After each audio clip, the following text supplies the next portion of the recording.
Good, everybody. What is good is Big Game James. I'm back in the building. And today I'm going to talk about some running backs, mainly Ezekiel Elliott and Tony Pollard. Um, there's been a lot of back and forth. A lot of people saying Ezekiel Elliott's washed, Tony Pollard should be starting, things of that nature.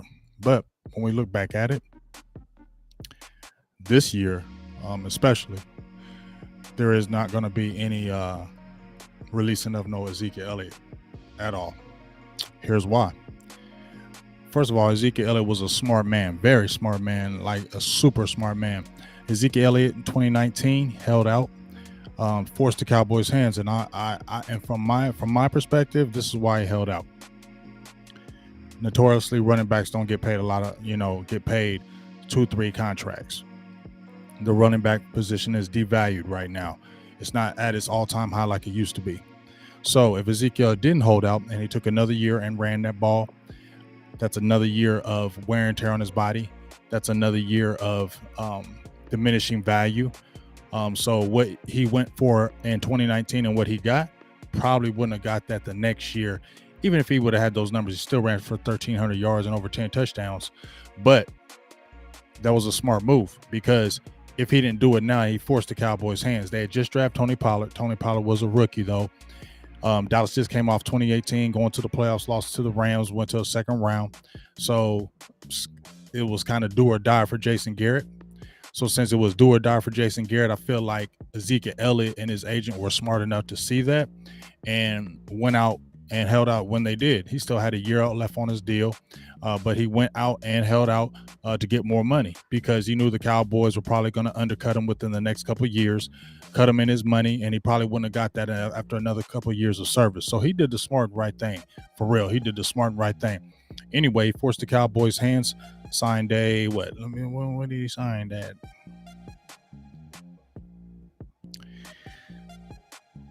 When he signed that extension, 6 years, $90 million extension, $50 million guaranteed. So the reason why we say Ezekiel Elliott's still going to be here when people say, oh, he didn't have a good year, he only ran on one leg. I mean, let's keep it real, y'all. He tore his PCL. That's the Cowboys' fault that they didn't switch up and play Tony Pollard. Everybody's in the blue, because when you hear Jerry Jones, he was saying, we want to see more of Tony Pollard. When you hear the coaching staff, they said they wanted to see more of Tony Pollard. Then why didn't Tony Pollard play when Ezekiel's hurt? He had at least 6 or 7 more games before Tony Pollard tore his plantar fasciitis. You could arrest Ezekiel Elliott because he doesn't even need surgery. So in those 7 weeks, 4 to 5 weeks, you could have just held him on the ground, set him on the bench, and went with Pollard. But the only thing is, you probably didn't have a capable backup behind Pollard. Pollard is not the blocker like Ezekiel Elliott is. And you know how the Cowboys are. They get scary. So when I see that, I feel like, you know what? That was maybe a front office decision, because when I listened to the coaches, they were all saying, we wanted to play Tony Pollard, but it didn't happen. Jerry Jones said it wasn't because of the money. How couldn't it be? Dude was making how much more than Tony Pollard? I beg to differ. I beg to say, because you did it with Terrence Steele, you did it with La'el Collins, and we've seen other players you do it with when they have really good money and it's guaranteed, almost guaranteed that they're going to start. If they're in a contract and it's not guaranteed, then yeah, you could see them moving them or maybe sitting them. Amari Cooper, maybe you want to deal them now because you don't owe them that money. So, and when we hear Stephen Jones say it, when he was talking about Ezekiel Elliott, he said, Stephen Jones on Ezekiel Elliott, I want that guy on my team. You talk about playing through some injuries. He's a competitor. I think he's a damn good running back. Obviously, I said this on the final word. These are the words that stuck out in my mind. Obviously, his future, his money is guaranteed. Nobody asked him about Ezekiel and his money. I don't know if that question was asked about his money. I thought they said, what are your thoughts on Ezekiel Elliott? He didn't bring up nothing, but he said right here, obviously his money is guaranteed, and it's guaranteed for this year. Next year, it won't be guaranteed. He's going to be here. There's no question. We are fortunate to have him. That's what Stephen Jones said. And what I read from that was Ezekiel Elliott still our highest paid, one of our highest paid players on the team. He can still do the job, and we're going to keep him there, especially when he's making guaranteed money. You're not going to sit the bench on guaranteed money. You're not sitting the bench on guaranteed money. You're going to play and you're going to start. So I feel like that's the reason. I don't know who made the call to let him keep playing because it really hurt the team in an aspect of you didn't let your top running back get better so he could be ready even better for the stretch. And then Tony Pollard gets hurt. So it's kind of crazy how it all happened, but number one, I'm not hating on how Ezekiel Elliott did it and stood out to get his money, because the Cowboys would have high sided him and lowballed him in another couple years. So I ain't mad at that. The problem that I'm frustrated with is that injury situation. Who was the person that made the call to say, let him keep starting, even with a torn PCL? Y'all didn't know that? Y'all have doctors. I know y'all knew that. Y'all do that stuff behind the scenes, and that's what frustrated me out of this more. So when you look at Ezekiel Elliott, he finished with 1,000 yards. Obviously, he got the 87 yards at the end of the game in Philly, or he wouldn't have got it. When you look at all the other running backs, I think there was like 6 running backs in the league that had over 1,000 yards. So 1,000 yards rushers in the NFL are not like they used to be. And I think back in the day, like the 2000s, you had like 15 or 16 rushers over 1,000 yards. That's not the case any longer. It's the 2-back system. So in my opinion, I think the Cowboys definitely should keep the 2-back system. As I said before, Ezekiel Elliott's carries went down. He had no more than 18 carries after week 5, except at the end of the game in Philly, but that was a nonchalant game. Some of the things that kind of stood out for me from Ezekiel Elliott, yards after contact. Breaking yards he got after contact, 1.7. Kind of went lower. And if you really look at his stats right now, Ezekiel Elliott, and this is no distance shade on Elliott. Elliott is still a good running back.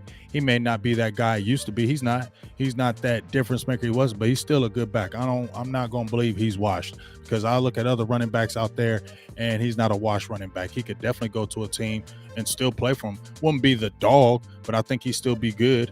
And hey, if you could, they're not going to trade him, but you could still get trade value for Ezekiel Elliott. But when you look at since his rookie year, look at the yards per game average. They went down every single year.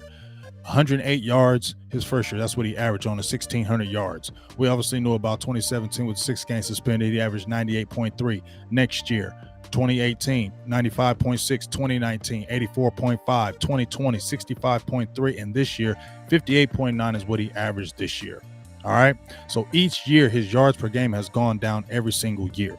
So obviously we see there is decline on him, and he finally had the end.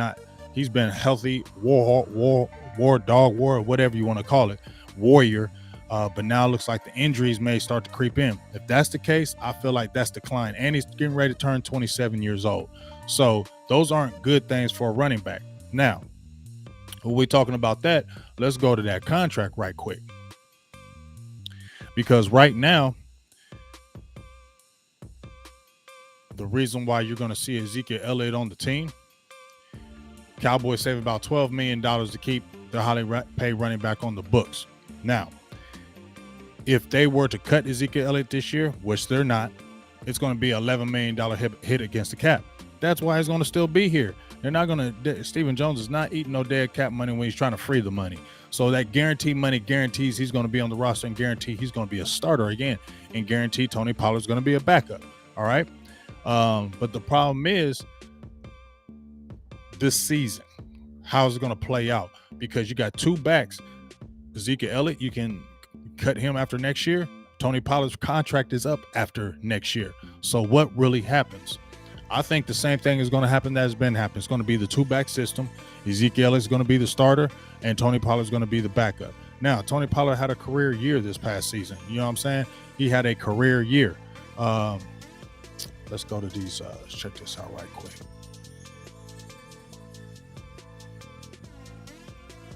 Now you had Tony Pollard this year. Let's get those carries. Tony Pollard this year, 719 yards, 131 attempts. His career year, 3.1 yards before contact, 2.5 after contact. You know he's got the juice. You got the wheels. I mean, and his games are steady. He didn't have a game over 15 attempts. No game over 15 attempts. None. And he was still very effective. 13 for 109, 11 for 60, 10 for 67, 14 for 75. Heck, 10 for 41. You still got 4 yards to carry. 12 for 74. Wasn't hitting those 100-yard marks, but you can see he's got the juice. But in my opinion, with this situation, they just need to let it roll this year and then see how it goes. They already brought in a couple players already from the combine that they already met. An informal meeting with Baylor running back Abram Smith and a formal meeting, like Bobby Bell said. Informal meetings is, hey, how you doing? Formals, they sitting down 45 minutes, they talking to you and getting in your head. Now, if the Cowboys draft a running back this year, and let's say it's maybe fourth or fifth round, maybe fifth round, or they get another running back, it depends. Because I feel like if they get a running back higher, like when they grab Pollard in the fourth or the fifth, then that's going to tell me they're preparing for a move. They're either preparing for Tony Pollard to be gone, and they're going to roll with Zeke, which wouldn't make no sense to me, because it makes sense that let's go with this year, see how it is, and evaluate from there. And as I said before, you can tell to see if Ezekiel Elliott is back. You can tell to see if that knee is back, and you can tell and see if he has declined. So to me, this year is the we're going to see year. We're going to see about Tony Pollard, and we're going to see about Ezekiel Elliott. If Ezekiel Elliott still maybe kind of trending down, then next year you can release him and save about $5 to $6 million. I think that could really happen because you're not in the guaranteed ranks. And if you draft one of these running backs and they show you a little bit of tick, then it can happen. Now, the problem is that you got Tony Pollard, who's going to be out of contract as well. Where do you sign Tony? Do you re-sign Tony Pollard? Do you bring him back?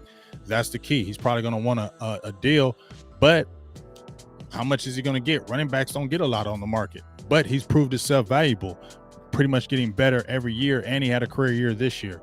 So really, it's going to depend on how this draft works. If the Cowboys draft a running back relatively high, then that to me is the writing on the wall for one of these two backs or both.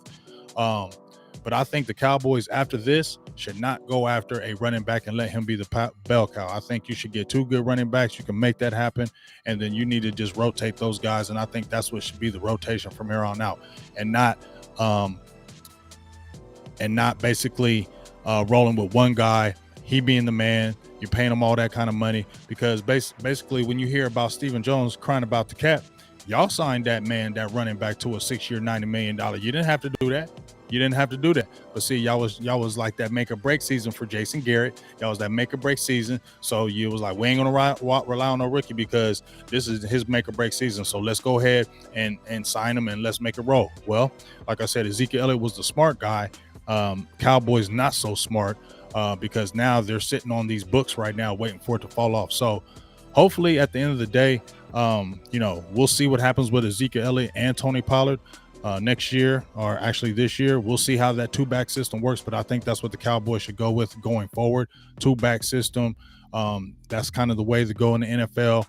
There's not really guys that you're drafting in the first round. Taylor went with Indianapolis, but these running backs going higher rare now. People see you can get those guys later on, and you can still run with a good team with some dual backs. You don't have to have that franchise crazy running back anymore because the times have changed. It's not relying on the running back. You have to be able to throw the ball. So I think that's where that running back value diminishes. So that's why I think this is a wait and see approach.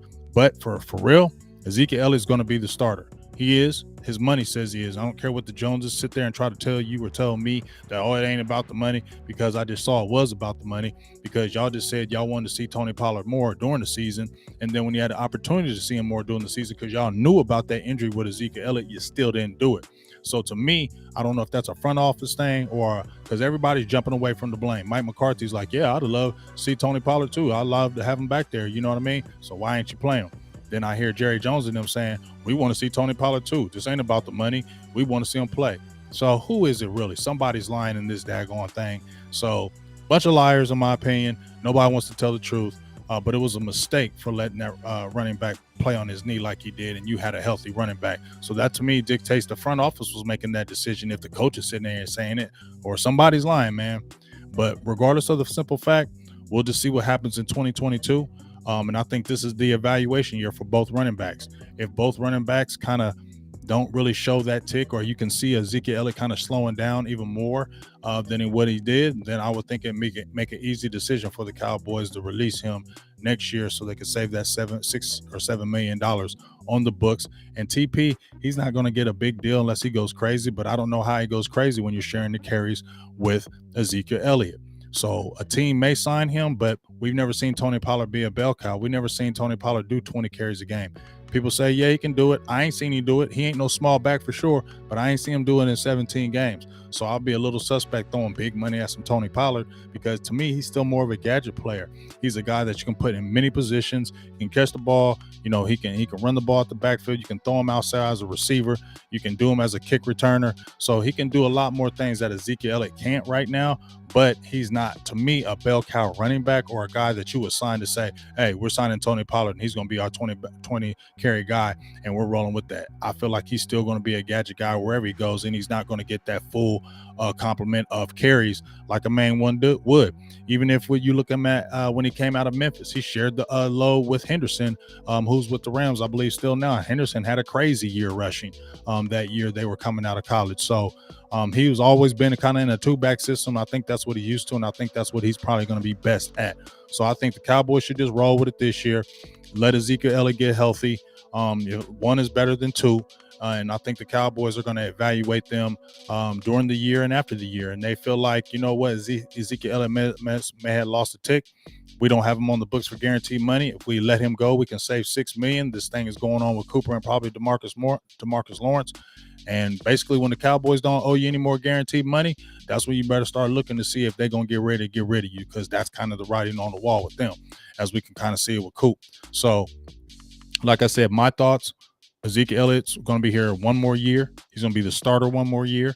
Tony Pollard's going to be the backup, and this is the evaluation period. They've already talked to 2 running backs already, so that tells me they are thinking about running back again, and that tells me that they have in their mind about that contract about Ezekiel Elliott and Tony Pollard, so they're already bracing for that, and that's why they're bringing these running backs in these interviews for the draft.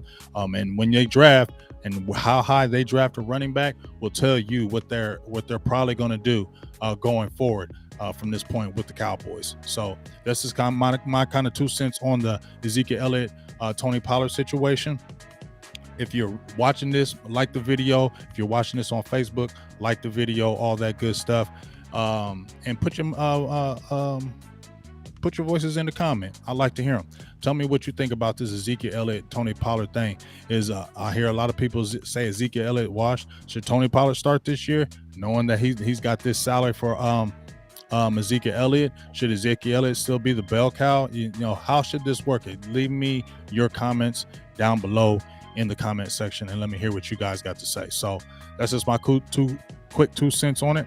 Ezekiel Elliott, Tony Pollard, they're going to roll with it again this year, and this is the evaluation period. But make sure you keep your eyes on the draft to see where they draft that running back. If they draft that running back higher than usual, then that's telling you they're getting ready to brace for a move on from either 1 or 2 backs. So there it is. Check me out. Got another video getting ready to drop. I may have a homie on here tonight. But there it is. And I'll be going live probably this week or this weekend. I mean, next weekend, as we talk about offense. We did all the defense. We did the defensive line, linebackers, corner, safety. Now we're going to jump on the offensive, talk about the offensive line, running back situation, and the receiver situation. All right. So this is Big Game James. I'm out. I appreciate y'all. Peace.